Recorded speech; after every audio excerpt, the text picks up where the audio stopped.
dire. Alors moi j'ai pas de clip vidéo à vous présenter. Je ne vous emmènerai pas jusqu'à midi, et je le regrette parce que le groupe Flow, il y a quelques bonnes tables dans le CNIT, puisque le groupe Flow, vous savez, il y a Hippopotamus, il y a Bistro Romain, vous avez Enzo en bas, vous avez Kémarine, donc vous avez largement de quoi vous restaurer après cette manifestation si vous souhaitez. Le groupe Flow, c'est également des brasseries type La Coupole, type Beaufinger, donc ça représente un groupe d'une volumétrie qui fait à peu près 5500 salariés aujourd'hui en France. Alors, c'est vrai que quand on m'a demandé de parler de la gestion de la diversité de l'hospitality, c'est vrai que j'ai eu une approche un peu, au début, un peu iconoclaste, certainement, parce que j'ai dit, mais la diversité, ça se subit ou ça s'accompagne? Donc ça a été ma première réaction. Et finalement, quand on réfléchit un petit peu, quand on parle de la diversité, ça regroupe plein de choses. Et ça dépend de quoi on parle, j'ai envie de dire. Parce que finalement, la diversité, on a eu une approche finalement sur la diversité en termes de formation, on a une approche sur la diversité en tant qu'homme-femme. Alors moi, c'est vrai que la diversité homme-femme au sein du groupe, j'ai l'impression, c'est un homme qui parle, hein, donc excusez les propos, mais j'ai l'impression que c'est plus pour nous vraiment un sujet d'actualité, même si effectivement dans le CODIR on est loin d'être exemplaire, il n'y a pas encore 50-50 entre les hommes et les femmes, mais bon, grosso modo, on parlait, d'ailleurs je me demande si bientôt il ne faudra pas faire d'ailleurs des revendications inverses, parce que c'est scandaleux, moi je trouve, en tant qu'homme, que finalement au sein d'EDF, les femmes se payent 0,1% plus que les hommes. Donc je me demande si bientôt on n'aura pas d'autres débats à l'inverse qui vont apparaître. Mais moi j'ai vraiment l'impression qu'aujourd'hui, la disparité homme-femme chez nous, avec le bémol que je viens d'indiquer sur le fait que c'est vrai qu'on peut certainement mieux faire en matière d'encadrement homme-femme, c'est pas à mon sens un vrai sujet d'actualité. Autre sujet dont on parle beaucoup, c'est bien sûr la diversité ethnique. J'ai un peu l'impression aujourd'hui, et encore plus dans le secteur d'activité dans lequel je suis, que c'est vraiment l'une de celles dont on parle le plus. Alors après, il y a plein d'autres diversités. Il y a la diversité géographique, culturelle. Bon, j'ai travaillé dans le sud de la France, je suis à Paris, c'est vrai qu'il y a aussi des approches culturelles différentes. On parle beaucoup de la diversité des âges, avec les accords sur les seniors qui apparaissent de plus en plus. Là aussi, c'est un sujet qui est d'autant plus d'actualité avec toutes les problématiques de retraite dont on parle en ce moment. Il y a la diversité entre les valides et les handicapés, ou je dirais de façon plus autrement dit, c'est la diversité liée au handicap, qui est vraiment un sujet majeur au sein du groupe Flow. Ça, c'est un sujet sur lequel je m'étendrai plus particulièrement, qui est une chose qui est extrêmement importante pour l'entreprise. Puis enfin, il y a une diversité sur les métiers et les cultures professionnelles. Alors, la deuxième réflexion que j'ai eue quand on m'a parlé de diversité, c'est finalement, il y a souvent une frontière assez étroite entre diversité et discrimination. Le mot est un peu tabou, on n'ose pas toujours le dire, parce que finalement, parler de diversité, c'est pas finalement parler de discrimination, mais avec un mot un petit peu plus politiquement correct. Donc là, c'est un vrai débat. Donc moi, mon propos aujourd'hui, c'est aussi d'essayer de vous donner quelques axes de réflexion sur cette problématique, et sachant que j'aurais l'impression quand même que la diversité, qui en parlait finalement il y a 10 ans, enfin, j'ai même envie de dire il y a 5 ans, est-ce que vraiment on parlait beaucoup de diversité à ces époques-là? Je trouve que c'est un sujet récent, c'est un sujet... Vous trouvez? On avait 17% de femmes recrutées comme ingénieurs, on a mis en place à 95, tout un programme. Donc dans les grands groupes, c'est un problème d'attirer des femmes d'ailleurs, et c'est bien la question d'ailleurs, parce que j'aurais eu à poser à madame à l'EDF, c'est comment on fait pour attirer des femmes dans des endroits où elles ne veulent pas aller parce qu'il n'y a pas de femmes. Mais vous venez de prononcer les deux mots magiques, vous avez dit grand groupe. Et effectivement, j'ai le sentiment que certainement ces choses-là apparaissaient, étaient peut-être plus répandues, quoique dans les grands groupes. Mais aujourd'hui, j'ai quand même l'impression que le mot diversité, il a franchi quand même pas mal de paliers. Et je ne dis pas qu'il a atteint la TPE, la très petite entreprise, mais incontestablement, il a fait des progrès dans les entreprises de taille plus moyenne, on va dire. Donc c'est vrai que quand on parle de diversité, une question qu'on se pose spontanément, c'est de se dire, est-ce que c'est vraiment une composante des thématiques sociales de la responsabilité sociétale de l'entreprise, Est-ce que c'est vraiment une vraie préoccupation des dirigeants d'entreprise? C'est-à-dire qu'est-ce qu'on a des dirigeants d'entreprise qui finalement se disent, bon allez, on faisait mal, maintenant on fait bien, on a décidé de faire bien les choses, maintenant de faire les choses bien mieux qu'on ne se le faisait avant? Est-ce que finalement c'est quelqu'un qui se réveille le matin en disant, bon allez tiens, allez, on va prendre ce sujet? Finalement la question aussi que je me pose parfois, c'est est-ce que c'est un sujet un peu tarte à la crème? Est-ce que c'est un vrai sujet de fond? Est-ce que c'est un vrai sujet d'actualité? Est-ce que c'est un sujet politiquement correct? Donc là il y a des vraies questions à se poser. Donc est-ce que c'est là aussi une volonté de renouveler les pratiques d'entreprise? Ou est-ce que finalement c'est un simple argument marketing pour l'entreprise? Parce que, disons-le, ça fait bien. Ça fait bien, sur le plan médiatique, sur le plan de la notoriété, ça fait bien de dire qu'on parle de la diversité. Donc moi c'est ça qui m'intéresse, sachant que en matière de diversité, inégalité, il y a des choses qui sont flagrantes. Je veux dire, on ne peut pas contester certains éléments qui sont que c'est clair qu'il y a régulièrement des testings qui sont opérés, que ce soit par la HALD ou par d'autres institutions, et qui prouvent que quand on a un profil atypique, ça peut être la couleur de la peau, ça peut être la formation, ça peut être le sexe, ça peut être le handicap. Donc il y a plein d'éléments qui... L'âge, bien sûr. Donc tous ces éléments, on peut en rajouter d'autres, hein, mais vous n'avez pas le profil de la maison. Tout le monde se rappelle ce dessin qui existait il y a quelques années. Enfin, bon. Donc il y a plein d'éléments sur lesquels on peut avoir un profil dit atypique pour l'entreprise qui vous reçoit. Il est évident qu'on a un deuxième élément qu'on doit intégrer, c'est que on ne peut pas, en tant que professionnel des ressources humaines, avec cette approche qu'on doit avoir comme une approche sociale, une approche humaine, on ne peut pas accepter que finalement, on se retrouve finalement à refuser des candidatures pour des critères autres que la compétence. Et c'est vrai que ça peut mettre des catégories de personnes dans des situations qui ne sont pas acceptables, encore une fois, quand on se dit professionnel des ressources humaines, avec cette connotation que je revendique, hein, qui est la connotation sociale et humaine. On n'est pas seulement des financiers. Si on fait ce métier des ressources humaines, c'est, je pense, aussi par rapport à des approches qui sont autres que des approches purement économiques. Donc je crois que notre devoir, c'est quand même aussi de prendre en compte ce paramètre. On avait vu il y a quelques années avec les émeutes, je ne sais pas comment on doit appeler ça, des banlieues, il y a quelques années. C'est vrai que, attention à ce que cette montée des inégalités ne soit pas une menace réelle pour la démocratie et pour notre pays. Donc là aussi, je pense que c'est un paramètre que nous devons intégrer. Et puis, il est clair qu'aujourd'hui, la gestion des inégalités, c'est pas seulement l'affaire des politiques. On a parlé, avant moi, des intervenants, on dit les mots de responsabilité sociale et sociétale de l'entreprise. C'est notre devoir que d'assumer cette partie de la gestion. Et le facteur diversité, c'est clair que c'est un de ces éléments qui caractérise la responsabilité sociale de l'entreprise. Alors, là aussi, quand on parle de diversité, il y a des phrases qui reviennent systématiquement. On vous dit « Ah oui, mais il est reconnu que la diversité est source de performance, de créativité et d'efficacité de l'entreprise. » On nous dit « Ah oui, non, mais c'est sûr que de la mixité des équipes naît la performance. » On nous dit « Les équipes diverses, ça induit davantage de performance, de créativité et d'innovation. » On nous dit aussi que la diversité, c'est un facteur de performance et de réussite. Alors, après, on se dit, est-ce que les entreprises, est-ce que finalement, faire la diversité, on a aussi parlé de Molière tout à l'heure, est-ce que les entreprises ne font pas déjà de la diversité sans savoir? Parce que si vraiment elles ne font pas de la diversité, bah alors ça veut dire qu'elles sont ni compétitives, ni performantes, ni créatives, ni innovantes. Donc, qu'est-ce qu'on met derrière dans ce cadre de diversité? Comment on l'appréhende? Alors, j'ai pas lu, et moi ça me pose des questions après. Donc je regrette, j'ai pas lu encore la thèse de M. Cavaretta sur ce sujet. Donc, parce que j'ai cherché un peu des travaux et on ne peut pas dire quand même qu'il y ait, pour le grand public, tout au moins, donc je ne trouve pas qu'on ait tant de travaux qui permettent finalement de mesurer l'impact concret de la diversité et de la performance.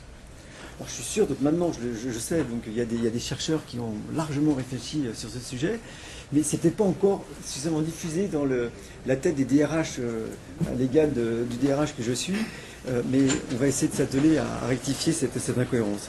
Mais Là aussi, finalement, quand on parle de diversité, est-ce qu'on fait de la simple déclaration de bonnes intentions? Est-ce que c'est juste des bonnes volontés? Finalement, question que je me posais aussi, c'est que la diversité, c'est comme la pub, finalement. Comment on mesure, finalement, l'efficacité d'une pub? Comment on va dire, tiens, parce que j'ai fait de la gestion de la diversité, j'ai amélioré ma performance? C'est pas facile, hein. N'empêche que quand on est confronté à des directions administratives et financières, bon, eux, ils vous parlent de retour sur investissement, ils vous parlent, mais ils vous disent combien ça rapporte si on commence à aller dans cette direction. Donc c'est vrai qu'on n'est pas toujours équipé, je trouve, pour quantifier le plus de la diversité. Il y a un fort écart qui existe entre les valeurs qu'on peut véhiculer, qui sont des valeurs ô combien importantes, me semble-t-il, et finalement les résultats tangibles. Donc moi j'aimerais vraiment, ça ce sera un vrai axe de réflexion, qu'on puisse essayer de mieux mesurer cette relation entre la performance sociale et la diversité, et finalement en quoi la non-valorisation de la diversité, ça implique une déperdition des talents. Donc pas facile de répondre à ces questions, et pour moi c'est tout le fond du débat. Alors je voudrais maintenant, par rapport à cette longue introduction, mais qui me semble importante pour bien savoir quels sont les enjeux, je voudrais vous donner quelques exemples de ce qu'est le groupe Flow. Donc le groupe Flow fait partie finalement de ces groupes qui évoluent dans des secteurs d'activité. Tout à l'heure, on a utilisé le mot pas noble, effectivement. Non. On fait partie des secteurs qui sont un peu difficiles, comme l'hôtellerie, comme le bâtiment et travaux publics. La restauration n'a pas une image noble. Et puis je dirais tout ce qui s'est dit ces derniers mois sur la baisse de la TVA, à un moment donné, c'est tout juste si les restaurateurs n'allaient pas être autant détestés en France que les banquiers ou les assureurs. Je suis désolé s'il y a des banquiers et des assureurs parmi vous, mais bon, ces derniers mois, disons que le climat n'a pas été très favorable à cette profession. Et c'est vrai que la baisse de la TVA en matière de restauration, on n'a pas non plus bénéficié d'une image très forte. Donc on est dans un groupe dans lequel il y a encore beaucoup de préjugés. Et vous trouvez, je suis vraiment pas du tout un fervent supporter des 35 heures. Il n'y a pas beaucoup de DRH qui le sont à ma connaissance. Mais il est clair que les 35 heures ont largement assaini ce secteur. Dans le secteur, on dit ouais, on bosse des 50 heures, des 60 heures par semaine, on est payé des clopinettes. Très objectivement, les choses ont quand même beaucoup changé. Je ne dis pas qu'on fait que 35 heures. Vous avez un SMIC 39 heures, par exemple, donc les gens travaillent 39 heures. Donc le salaire minimum d'embauche, c'est 1550 euros. Bon, c'est des salaires qui sont aujourd'hui, bon, on peut toujours considérer qu'ils sont insuffisants, mais il y a eu des vrais progrès qui ont été faits. Mais malgré ça, on continue à être victime d'une très forte pénurie de main-d'œuvre. Ce qui veut dire que, clairement, pour dire autre chose, c'est qu'on est dans un secteur qui n'attire pas. Donc quand un secteur n'attire pas, bah, on se retrouve finalement avec le chiffre qui est indiqué en dessous. Je ne sais pas maintenant combien on a de nationalité chez EDF, mais enfin, manifestement, à un moment, il y en avait une. Nous, on en a un tout petit peu plus, puisque j'ai fait le recensement il y a quelques jours. Et on a aujourd'hui 96 nationalités recensées au sein du groupe, je vous le rappelle, pour un effectif de 5500 salariés. Donc ça veut dire forcément des origines culturelles très différentes, des modes de fonctionnement qui sont parfois très différents, des comportements qui sont très différents. N'empêche qu'il faut que tout ce petit monde, enfin ce grand monde, arrive à travailler ensemble. Alors, tout à l'heure je disais que la problématique de l'égalité homme-femme ne nous concernait pas tellement. Bon, je dirais qu'on est un secteur qui est quand même un secteur, je ne sais pas si c'est un métier pénible, mais c'est quand même un secteur dans lequel la durée de vie est relativement faible, puisqu'on a, dans une pyramide des âges, on a très peu de personnes âgées. Donc nous, c'est vrai que l'âge moyen est particulièrement faible, un secteur à très fort turnover, de façon récurrente, ce qui s'explique aussi par le fait que l'avantage d'être dans un secteur qui est un fort ascenseur social, c'est aussi un secteur dans lequel, j'ai envie de dire, sans connotation péjorative, n'importe qui peut rentrer. C'est-à-dire que dans la restauration, on peut être bac -1, bac -2, bac -3, on peut être bac +1, bac +2, bac +3, on peut rentrer dans la restauration. Il n'y a pas le frein du diplôme à l'embauche qui vous interdit finalement d'intégrer une profession. Dans cette profession, on a un spectre d'ouverture très large, ce qui veut dire aussi beaucoup de gens qui viennent, j'ai envie de dire, c'est un peu comme au poker, hein, pour voir. Et puis quand ils ont vu, ils peuvent choisir d'autres horizons. Ça peut être aussi des gens qui viennent à ce secteur pour financer des études. On a plus de 20% de temps partiel dans l'entreprise, ce qui veut dire que beaucoup de gens aussi qui viennent à ce métier pour financer éventuellement des études en parallèle, pour faire un complément de rémunération. Et puis, on a donc un taux de féminisation, dont je disais, qui est vraiment croissant, même si, encore une fois, si on fait le top 15 de l'encadrement, il n'y a pas beaucoup de femmes, je ne dirais pas le chiffre pour ne pas avoir de problème avec la gente féminine. Donc, il n'est pas nul, c'est ce que je dirais. Mais bon, il peut mieux faire, comme on dit. Alors, par contre, quand on parle de diversité chez Flow, il y a deux éléments qui sont fondamentaux. C'est tout ce qui est handicap et tout ce qui est formation. Donc, et là, il y a une application extrêmement forte du dirigeant d'entreprise. C'est un monsieur qui s'appelle Dominique Giraudier. Et d'autant plus forte, si vous voulez, c'est qu'il faut quand même savoir que là aussi, par rapport à la baisse de la TVA à laquelle je faisais référence il y a quelques instants, il y a un contrat d'avenir qui a été signé avec le gouvernement et qui engage la profession sur un certain nombre d'éléments, et notamment l'amélioration de la formation, le développement de l'apprentissage, le développement de la tutorisation, le développement des contrats de professionnalisation fait partie intégrante de ce contrat d'avenir. Donc aujourd'hui, ce qui fait le succès de la gestion de la diversité au sein du groupe Flow, c'est aussi pour une très large part l'implication du dirigeant. Et je crois très honnêtement, si le dirigeant ne s'implique pas sur cette thématique, je ne suis pas certain que derrière, au niveau de l'équipe, ça suivra. Donc pour moi, c'est vraiment un préalable, cette implication importante du dirigeant sur cette logique. Donc, je disais qu'on a un très fort investissement en formation, donc, par le biais d'une école de formation interne, qui est constituée de longue date, sur lequel on travaille énormément sur tout ce qui est contrat de qualification professionnelle. Donc on a des CQP serveurs, on a des CQP pizzaiolo. On est la seule seul organisme de formation en France qui délivre un diplôme de pizzaiolo. Parce que dans le groupe Flow, il y a aussi des pizzas à travers que ce soit les bistrots romains ou que ce soit une enseigne qui est moins connue qui s'appelle Table à Pizza.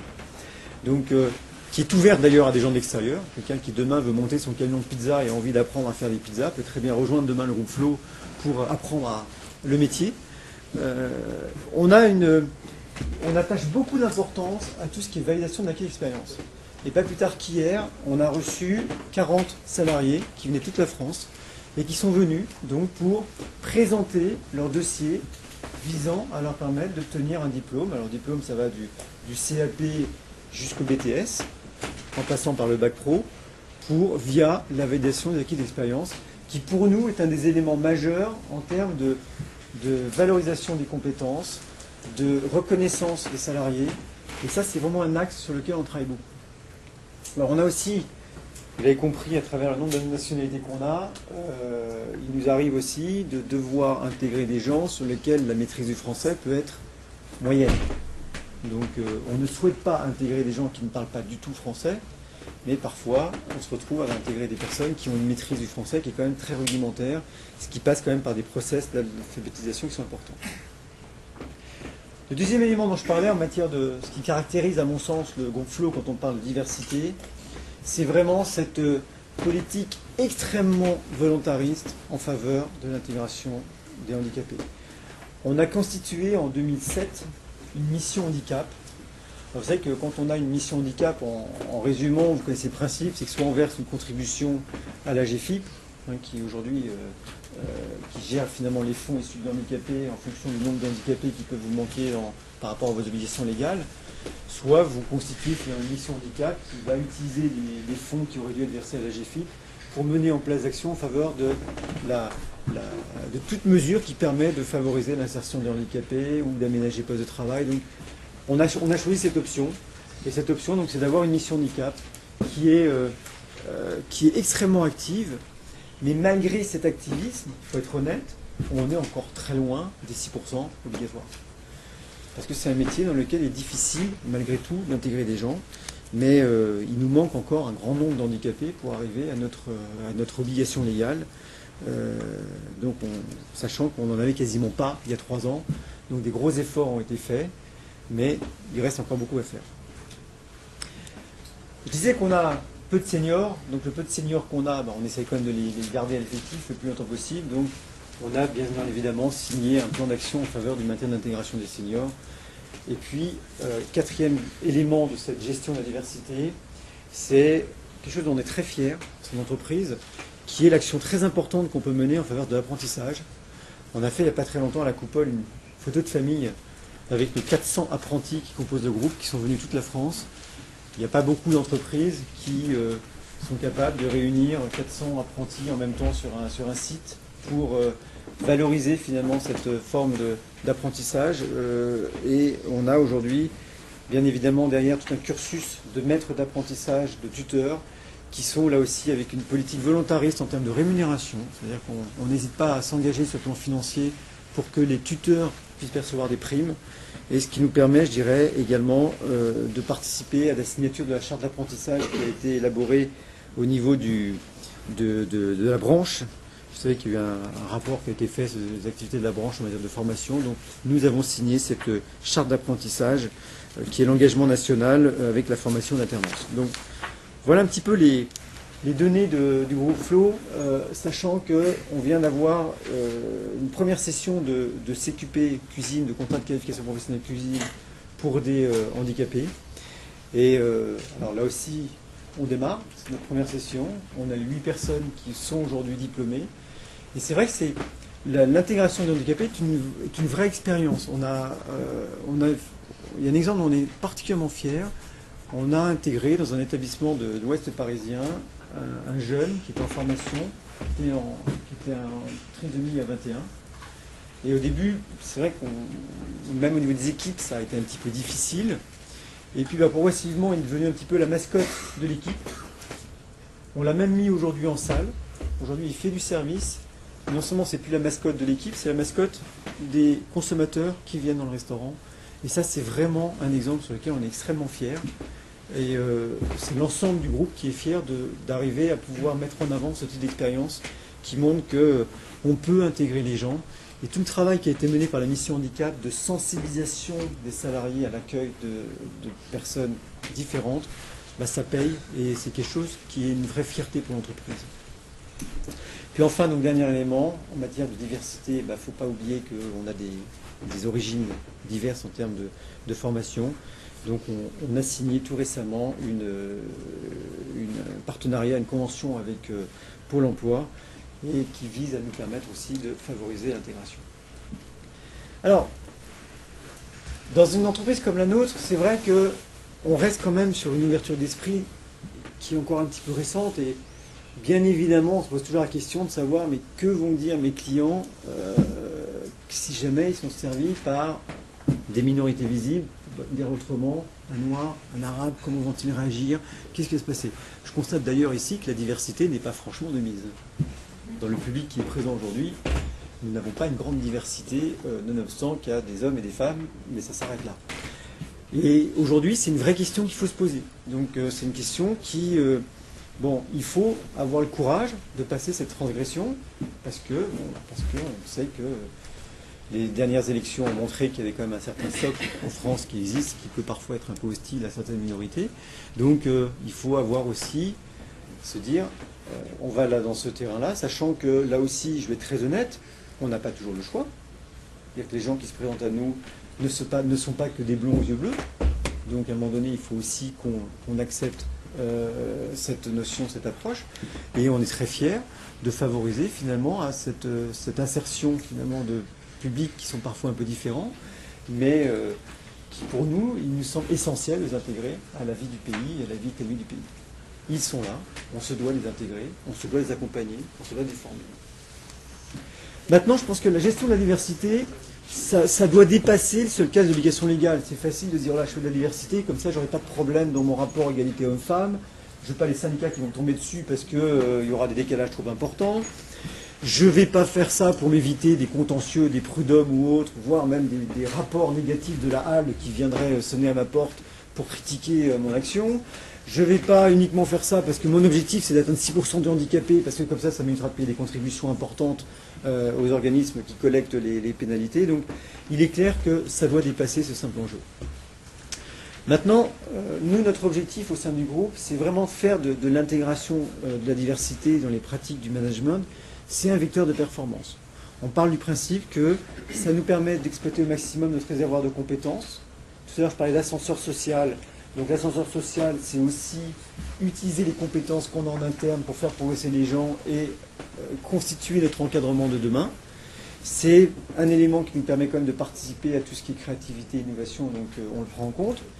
Et puis, on ne va pas nier, il est évident que je n'ai jamais entendu dire de mal d'une entreprise qui mettait en avant la diversité. Là aussi, il faut être honnête. Le rayonnement médiatique, c'est un élément de la réputation employeur, c'est un élément de la marque employeur. Et je n'ai jamais entendu, encore une fois, une entreprise critiquer parce qu'elle avait mis en place une politique active en matière de gestion de la diversité et de mise en avant de la diversité.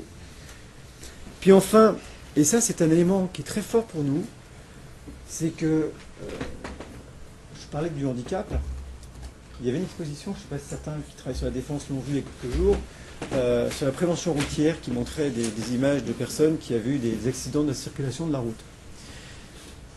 Il faut bien se dire, on est tous conscients qu'on a la chance d'être debout sur les deux jambes, et puis que malheureusement la vie fait qu'on peut se retrouver demain dans une chaise roulante. Et les collaborateurs d'entreprise sont extrêmement sensibles aux efforts que peut faire l'entreprise pour intégrer justement ou pour maintenir dans l'emploi des salariés qui deviennent handicapés. Et ça c'est un élément, c'est inquantifiable, mais c'est un élément qui est extrêmement fort pour renforcer le sentiment d'appartenance, pour renforcer la fierté des salariés d'adhérer à une entreprise qui véhicule de telles valeurs. Et ça, on a plusieurs exemples dans lesquels on a vraiment travaillé sur des aménagements de postes pour pouvoir permettre à des gens de conserver leur emploi après un accident de la vie. Donc ça, c'est un élément sur lequel moi je souhaite qu'on poursuive là-dessus, parce que c'est un élément qui rassure énormément les salariés. Puis enfin, moi je vois 4 logiques économiques à la diversité. Bien sûr qu'on recherche l'efficacité au regard des buts et missions d'organisation. C'est évident que c'est un élément qui contribue. On veut bien évidemment servir de la diversité pour optimiser l'usage des ressources complémentaires.